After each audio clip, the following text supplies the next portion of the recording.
So next, it will be my great honor to introduce Miss Amanda, our English teacher, to discuss the how to learn the vocabulary and the reading comprehension program more effectively, more strategically, and more fun. I have to say, Miss Amanda, it's very impressed to us. And she not only brought her 14 years teaching experience, college essay advisor, but the other hand, it's more her passion for teaching, more her discipline, more like so serious, responsible person. Everything she does with us, it just, I cannot compare, perfect almost. You know, I just so enjoy working with her, all the aspects. So welcome, Miss Amanda. Thank you so much, Dr. Julia, for the very kind words. I am absolutely loving my time at VSA. As you have heard, I am a teacher of reading, writing, and public speaking at VSA Future. I additionally am a licensed state educator, so I have 14 years of experience that I have within the classroom. And I'm, additionally exploring virtual classrooms as well. So I keep all of my strategies the same. And again, really what I aim to do in my classroom when I'm working with a large group, when I'm working one-on-one with students, whether it's working on college essays and I'm looking at their goals. So like you heard earlier, the important thing is looking at student goals, right? Where do you want to be in the future? What is important to you? And then how do we get there? So one thing I can say, everybody wants to improve their writing all the time. Students, parents, there's always a push to improve writing. And over my 14 years of experience, the number one thing that you can do to improve your writing is read more. And the way that you read more and you get more confidence with reading is you study vocabulary. So as you heard, it is all connected. So how do you be a better writer? You read more, you study vocabulary more. And again, as you saw earlier, some of those strategies, those traditional methods can be, quite boring. This is why taking a vocabulary and a reading study class, it's engaging, it's fun, it's interesting. Even when I teach my high school level classes, I make sure we do some interaction. We do some like competitive, fun, little small games, making sure you know the word in context and you can apply what you are learning. So it's not enough to just be able to read the word, learn it, memorize it, and use it. You want to be able to apply it effectively and make it just part of your broad scope of your knowledge. So it does help to understand what children hear and they read in school. And from my perspective as a teacher, whenever you're doing anything that's going to promote a student confidence and self-esteem, that's a keeper. It's something that you should always be working on and continuing to use to lay your foundation. So again, it is all connected. So you want to improve your writing, read more. You want to read better, improve your vocabulary. So it is all steps and part of that process. I can always tell in my classes what students are my readers because they are just naturally fluent writers. It's not just about their vocabulary, it's the way that they read stories, it's the way that they read text, they understand structure, they understand organization just so much more easily. So it really is also the key to a student writing, and there is strong links between extensive vocabulary and achieving student success. Next slide, please. So in our vocabulary classes, the study strategies that we'll use is beginning with root words. Root words will help our students understand the connections and the applications, and it will help them to identify unfamiliar words in context. Of course, we learn the definitions, but that's not just all we do. We practice using sentence completion exercises. We work on identifying analogies. So how does the word relate to others in context? And of course, we always know the part of speech. We know that words have several different parts of speech, so we make sure our students can distinguish the difference.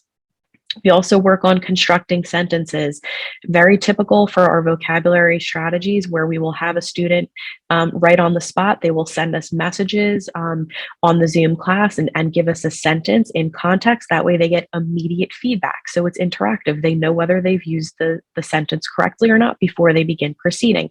They also know where they are going wrong if they need to make improvements. An additional strategy that we really like using is pairing visual clues. We know that students learn in many different ways.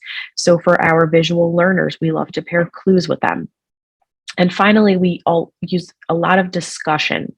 So application examples, when would be an appropriate time to use the word? What are some examples in real life context?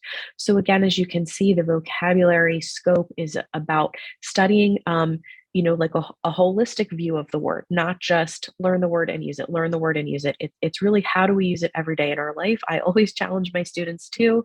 I want you to show me, where you encounter this word in the real world. And I want you to impress your family at the dinner table with your very elevated vocabulary and tell me how that goes. And they're always really proud when they can come back and tell us the great vocab they used and the reactions they've gotten. Next slide, please.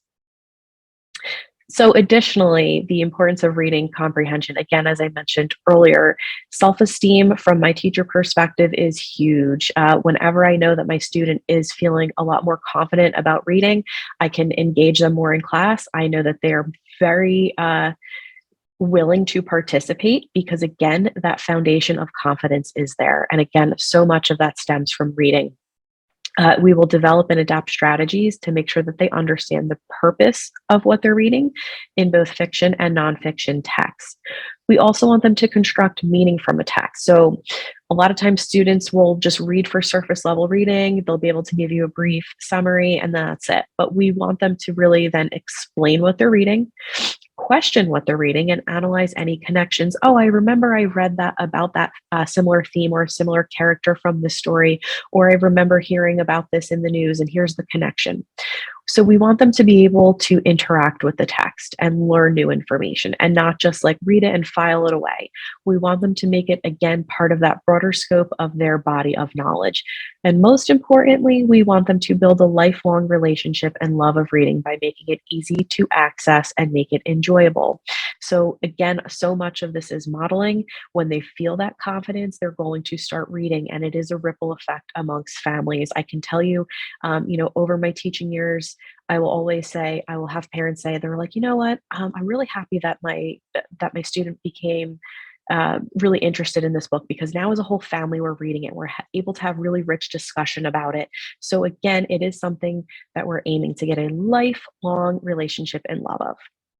Next slide, please. So in our reading comprehension class, we'll also look at strategies. We'll read grade level appropriate passages. We'll focus on multiple types of questions, including multiple choice questions. So again, depending on where they're at in their schooling, it may be a central focus of what they're learning. It may not be, but this is where we want to prepare them for everything. So we're looking at multiple choice questions. We're looking at open-ended questions. We're looking at targeted writing responses in connection with their reading. More importantly, we want to engage them in large class discussions to help analyze the passage. Then we look more critically as a reader. So why are we looking at word choice, point of view, central ideas, and themes? Why did the author choose this? What was the author's tone, the purpose, the intention here? So this is where we start looking beyond any sort of, direct and specific meaning, but more at like a larger view as a critical reader. So teaching them how to question and analyze. We're also looking at text and plot structure. So why is this an informational passage versus a narrative, and what qualities go with which type of reading? Of course, we teach them how to summarize and connect their key ideas. And it is something that you think like, oh, that's pretty simple, but it's not, especially when you're getting very complex reading. And again, ultimately, over the years, what you're aiming for is the ability to sit down and read any type of passage at any level. It's the strategies that matter. And lastly, we want to teach them how to cite evidence to support their ideas. So it's great that they have an idea, but where are you pulling that evidence from? Next slide.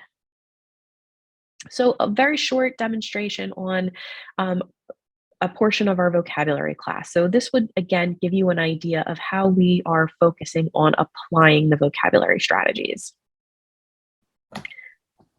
So we indicated that we would start with Greek and Latin roots. This is very helpful because it will help the students, again, draw connections as they read.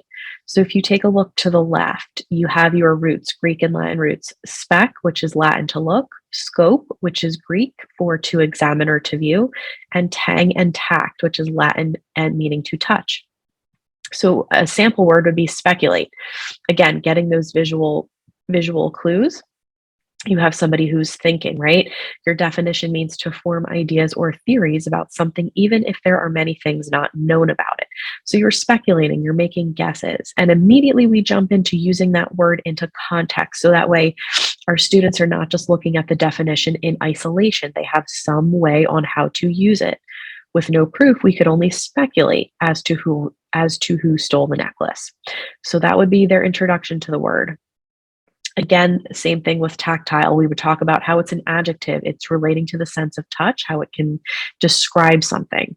And again, your sample sentence, the tactile quality of the ceramics class was perfect for the blind students. And we would point out which parts of the sentence are context clues. So you can't just say the ceramics class had tactile quality. You want to have some indication or clue in there that tells you it's about touch. Next slide. So your word list, you would get a couple of words for each lesson, something that's an easy to manage amount of words, and you would be practicing and working with these for the week. So sample words would be speculate, spectator, spectacle, kaleidoscope, microscope, microscopic, horoscope, tangible, contagious, contiguous, and tactile. So again, another example of spectacle. You'd have that visual clue. We'd explain it's a noun, a very impressive show, something that attracts attention because it is very unusual or very shocking. Another jump right into application. And this is also where we would have students then practice their own word or practice their own sentence using the word, and they would send it to us in the message. And again, they're getting immediate feedback. So that way it gives us as a teacher the other, like one of my lessons recently in the last couple of days with some of my own students, I could tell which student needed more work with applying their vocabulary because their sentences were just missing some things. So again, it gives you that immediate feedback. Then we would talk about what are some examples of spectacles. Again, this is enriching and engaging our class discussion. So it would vary upon student response and it would help us be able to apply the word. Again, another word, contiguous, your visual clue used to describe things that are touching each other or immediately next to each other. You would get your sentence, Alaska and Hawaii are not part of the contiguous United States of America. And we would talk about why, and having that visual clue with the map would be also very helpful. Again, enriching our classroom discussion, name our geographical locations that are contiguous. Again, answers are going to vary based on students, but we would help guide them as well. And again, it immediately helps us to identify which students are going to need additional support with the vocabulary. Another activity, this one is pretty fun and interactive. You would take all the words from the lesson, you would sort them across the chart. So it's really good for students who are visual learners. It's good for students who like to see their work organized. And then you would go out and explore other words that are similar, and we're focusing back on those roots. So again, continued application, and these are some just strategies that I absolutely love. So again, you're then asking further, what steps can you take to avoid catching a contagious illness? If you speculate about something, you are. So it's giving students the opportunity to think about their word and then practice it again on that holistic type scale. And then you're comparing and contrasting words as well. So thinking about it. Sentence completion, I think this is always one that's really helpful with students, because what you can do is, kind of question yourself, which word works? Why does this word work versus this word that does not work? So for example, with no explanation or evidence, all I can do is blank about why she left the party so upset. I typically have my students ask themselves, what fits in there? Is it a verb? Is it an action? Is it a noun, a person, place, or thing? And then that typically helps to narrow down their list a little bit. So again, it's just giving them a toolbox of strategies that they can use to work with their vocabulary. The analogies are always fun. The analogies I feel like are always really challenging, but it does help them talk through these, right? So, for example, if you have, the analogy of microscopic and small, well, you have to think about what microscopic means. It means very, very, very small. So it means one quality of a different explanation or of a different adjective. So if you're working through some of those choices, right? Pretty and beautiful, they're pretty similar. Friendly and kind, they're similar. Well, then if you look at gigantic and large, large is a quality of size, but then gigantic defines that quality much more. So then we would talk about why that would be your best choice. And then you have obviously the wrong ones, negative and pleasant, they don't match together. So again, we help our students walk through those multiple choices. Next slide. And then we have a vocabulary quiz, and that would again help us to target the students that are successful and which students may need some additional support. And this is a good way for us to assess that. So a sample would be choose 2 words that best explain or define the bold root word. So just to show you a practical example, this would be a student sample before they integrated any vocabulary. So anything specific or anything elevated, right? So a student basic sample would say something like, this summer we watched a lot of baseball games. At each game, something exciting or interesting always happened. It was fun to be in the audience for such events like a marriage proposal or a visitor catching a fly ball. Everyone was so happy and it made everyone else very happy too. I love the physical parts of a day at the baseball stadium, like my new baseball cap and jersey. I also love playing the sport myself. There's nothing like the feeling of the ball slamming into my glove or sliding into home base. So we would learn some vocabulary words, and then we would look at how we can elevate that piece of writing. So again, as you can see, we would just go back and read it. This summer, we watched a lot of baseball games. At each game, there was always a spectacle. It was fun to be spectators for such events like a marriage proposal or a visitor catching a fly ball. Everyone was so happy, and the memories from a day at the baseballs. Everyone was so happy, and the positive feelings were contagious. I love the tangible memories from a day at the baseball stadium, like my new baseball cap and jersey. I also love playing the sport myself. There's nothing like the feeling of the ball slamming into my glove or sliding into home base. It's such a tactile sport. So you can see you have the sprinkling of those new vocabulary words, and it just elevates some of those, basic ideas. And you can see the side-by-side comparison in the red on the left. You just have, again, like those simple, straightforward ideas. And then on the right in the green, this is where you are elevating with vocabulary words and context clues. So it is a strong way to enhance that writing. So a follow-up would be your reading comprehension. Now that we've done a lot of work with vocabulary, our students are ready to attack more complex reading pieces. So what we'll do is really focus on the strategy. So today I'll just outline what a very short sample reading piece would look like here. So we always tell our students before they start reading, before they start doing anything, I'm from a place of reading the passage effectively, right? So as you're reading, take mental note. You can underline if you have that ability. You want to internalize keywords. Think of some defining qualities of your characters. Look at the central idea for your paragraphs. Look for any transitional words or phrases that stand out. Look for any adverbs and any technical words, things that are going to help you attack those questions later on. So an example, so this is a very short passage. We, again, pick grade level appropriate. So we're able to look at a 5th grade reading passage, for example. The Lexile score indicates basically like the reading level, the reading complexity here. And what I always like to do in my reading classes is point out the strategies, right? So what we'll go through is how to read the questions. What should you do before you read a passage? What should you do and think about while you're reading? What should you also do after? So I always try to take those students with the before, during, and after approach. So again, my very, very, very first tip, and I'm sure this is a common one, but it works. Read the questions first. Always go back and read the questions.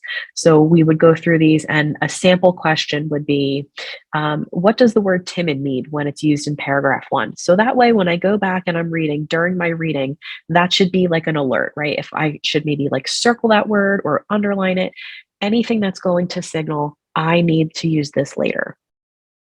Next slide. Okay, this would also be an example of an open-ended. The open-ended questions are typically going to be something targeted for critical reading strategies. So this is something where I know I have to go back and explain the theme of the story. So again, very first thing is you're always going to read those questions. Next slide. Okay, so this passage was taken from that gray box, right in the photo of your passage, and it's The Lion and the Mouse, and it's Aesop's fable. And Aesop was a storyteller who lived in ancient Greece between 620 and 560 BCE. The story is part of his collection of tales known as Aesop's fables, which did not survive in writing but were passed down by people retelling them. They have deeply influenced children's literature and modern storytelling culture.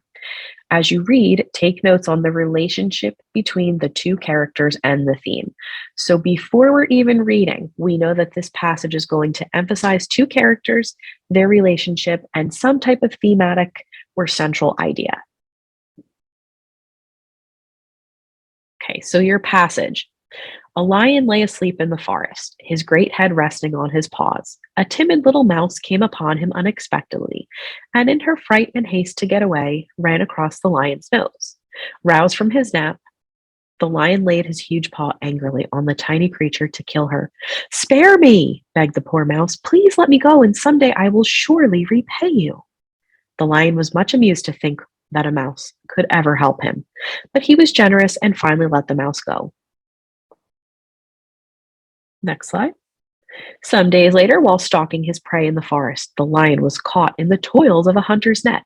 Unable to free himself, he filled the forest with his angry roaring. The mouse knew the voice and quickly found the lion struggling in the net. Running to one of the great ropes that bound him, she gnawed it until it parted, and soon the lion was free. "You laughed when I said I would repay you," said the mouse, "and now you see that even a mouse can help a lion." So, while that was a very simple fable, we would really take the time to enrich our reading experience with class discussion. So, as we know, the mouse was a very, very tiny little creature, and the lion felt like there was nothing the mouse was ever going to do to, to equate to his own power. So then we would talk about, how do you define worth? How do you have someone like a lion and someone like a mouse find value in this world? And we would talk about how we can use evidence from this text, from our own experiences, and other works of literature, art, history to make these connections. And these discussions are really rich because it helps us to go back into the text and make our students much more analytical over time. Okay, next slide. We also have another discussion question that then gives further extension. So you have the mouse, and he's considered to be small and weak. How can people in the context of this story, especially small and weak, overcome adversity? So again, we're citing evidence from our text, we're talking about our own experience, and then we are making connections. And again, I always find that this develops our readers' comprehension skills on a very great level, because we're kind of forced to go back into the passage and find examples and talk about it. And I always tell my students that is the beauty of literature, because we can see things differently, but it's how we tackle the information that is what brings us together. Next slide, please. So after we would have some time discussing, students would work on multiple choice questions. So a sample would be number 3: what does the information in paragraph 3 reveal about the lion? So your choice options: choice A, he knows he is too big and powerful to ever encounter any danger in the forest. Choice B, he is cruel toward those who are smaller than he is. Choice C, he does not believe that an animal as mighty as he is would ever need the help of a creature so small. Or choice D, he enjoys the company of smaller animals and often seeks them out to assist them in any way he can. So we would present all the choices. Typically, there's one that is pretty obviously wrong, and we would go with choice B because he wasn't cruel to any of the smaller animals. He in fact was feeling pretty generous and let the mouse go with no issue. Choice A, he knows he is too big and too powerful to ever encounter any danger in the forest. It could be a possibility, right? He does kind of suggest that he is obviously greater than the mouse. We want to look at choice D. He enjoys the company of smaller animals and often seeks them out to assist them in any way he can. Also, we didn't have any information or indication that that was the case either. So we're looking at choice A or choice C. Choice C says he does not believe that an animal as mighty as he is would ever need the help of a creature so small. So once you've narrowed it down to two, this really helps a lot. And you would do a search and select strategy. So you would go back right into paragraph 3. It's targeted. And you could see here by the underline in red, the lion was much amused to think that a mouse could ever help him. So there's no way that he thought a smaller animal would ever be able to help them. But as it goes, the mouse was absolutely able to help him out of a jam. So we would determine that C is the correct answer. Another example would be, how does paragraph 5 contribute to the overall structure of the story? So again, you're looking not just at a theme or a character, but you're looking at the structure of a story, the beginning, middle, and end. So our question is, how does paragraph 5? So again, we would go back and target and zero in on paragraph 5. How does it contribute to the overall structure of that story? Does it A, describe the setting? Does it B, compare the personalities and characteristics of two characters? Does it establish the problem of the story? Or does it D, reveal the solution to a main conflict? So this is also where we're teaching structures of stories. And we're looking at what do you need in your introduction and your setting, and what's important in the conflict. So we would look at, it doesn't really have anything to do with the setting. It could perhaps talk about personalities and characteristics. Paragraph 5 is well beyond the problem of the story. And does it potentially look at the solution? So if we're looking at choice B and D, we would skim through paragraph 5 and we would look basically for the structure. So what event happens here? Well, we know that the mouse was able to gnaw one of the great ropes apart and set the lion free. So we know that immediately it reveals the solution. So your correct answer there is D. Do we want to go over a second passage? Yes? Okay, perfect. All right, so we'd have a second passage. This one is a 6th grade reading level. And as you could see too, like when I referenced the gray box earlier, this is what I was talking about here up at the top. I always tell my students, make sure you read that introductory information. It's going to give you a really good focus on your story. So let's go to the next slide. And again, you're always going to want to begin by reading the questions. So for example, number 1, which of the following best summarizes a central idea of the text? So again, in our minds, we're knowing that we're looking at the central ideas.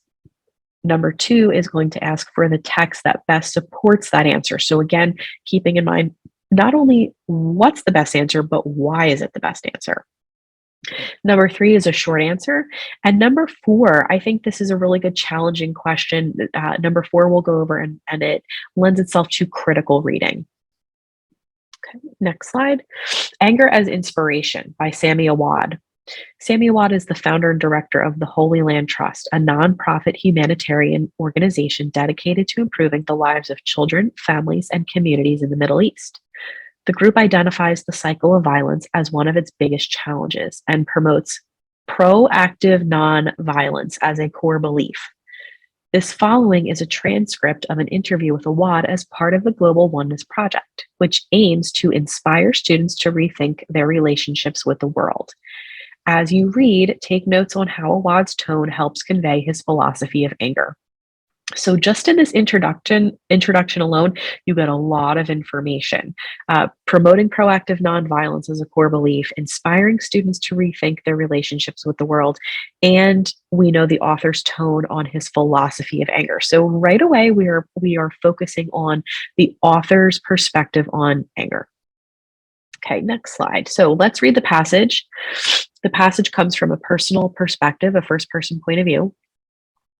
My anger is reflected through my actions.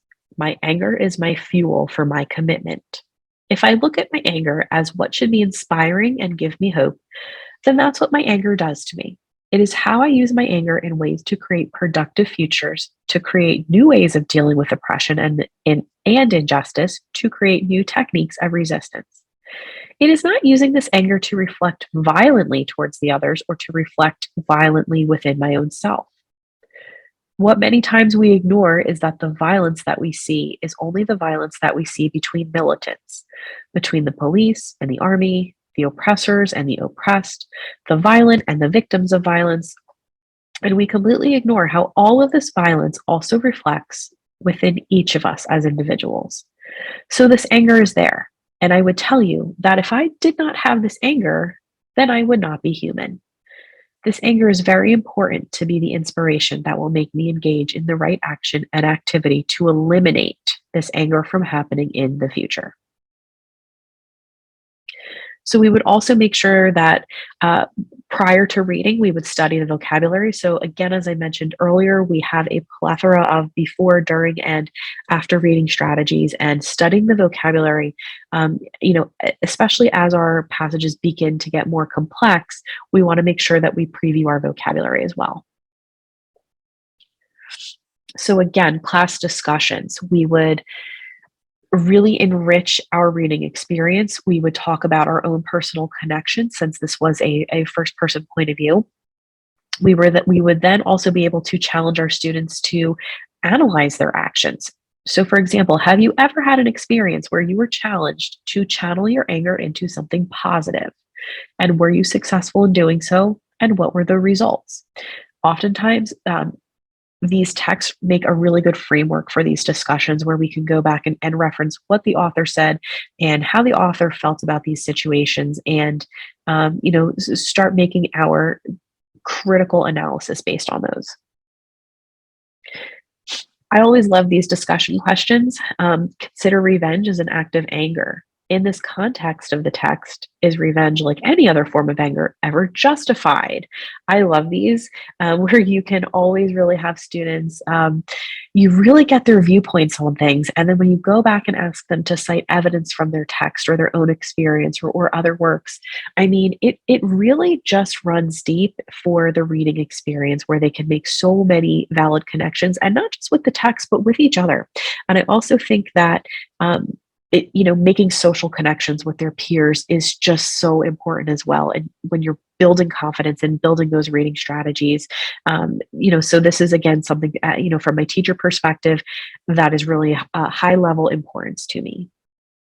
Next slide. So again, going back to our multiple choice questions, as we previewed, which of the following best summarizes a central idea of the text? And a lot of times students will say, well, this one's pretty simple. I know what it meant. I know what I read. But sometimes the choices are tricky. So you have to make sure that you read them all the way through. So choice A, anger is detrimental to a mission of peace. Choice B, it is impossible not to get angry about violence, oppression, and injustice. Choice C, anger can be summoned as motivation to explore new avenues of peace. Choice D, where there is conflict, there will always be violence and oppression. So as we're going through our options, what stands out to me is D, where there is conflict, there will always be violence and oppression. Yes, that seems obvious, but we don't really see it just yet in the text. So we want to keep that one on the back burner, because we don't always want to be influenced by our opinion.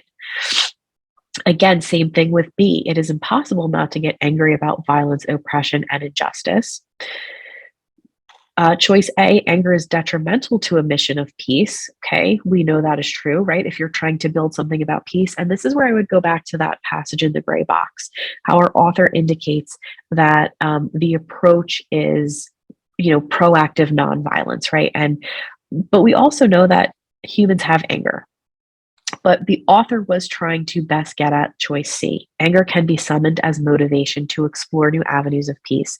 And we can go back into the passage, and the red underline shows the ways to create productive futures and create new ways of dealing with oppression and injustice is to create new techniques. Okay, so not just using the anger inwardly, but using it to move new techniques and new peaceful movements forward.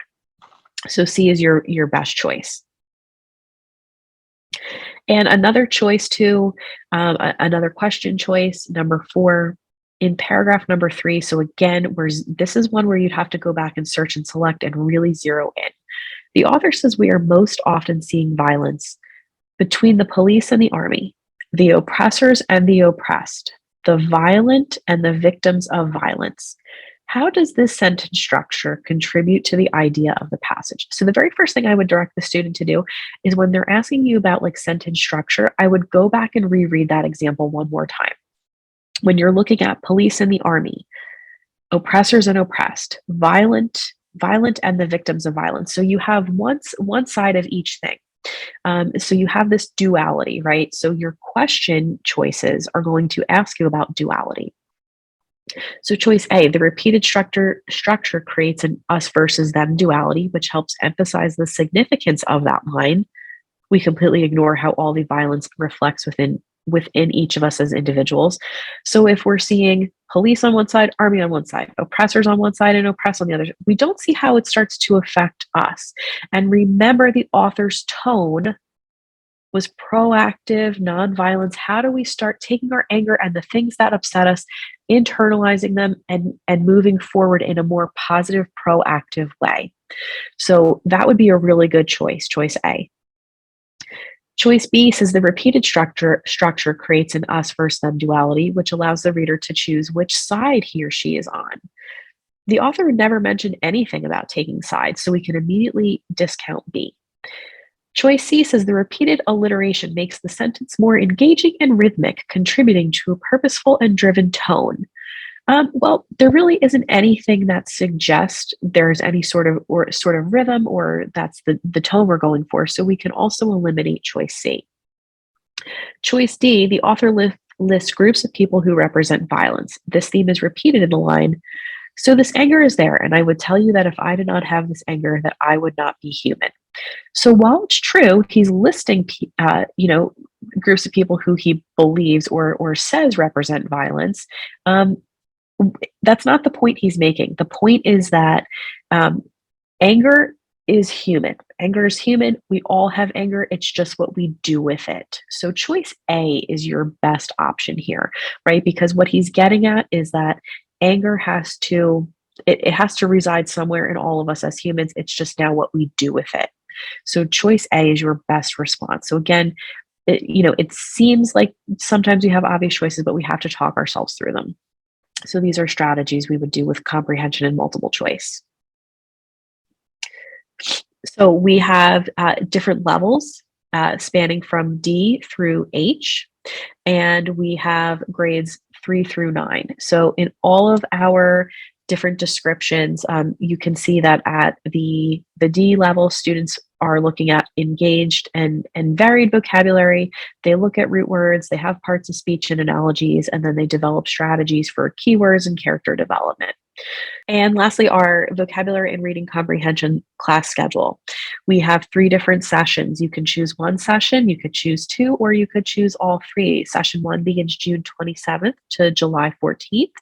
Session 2 is July 18th through August 4th, and session 3, August 8th through the 25th. And the course will be offered on Monday and Wednesday evenings.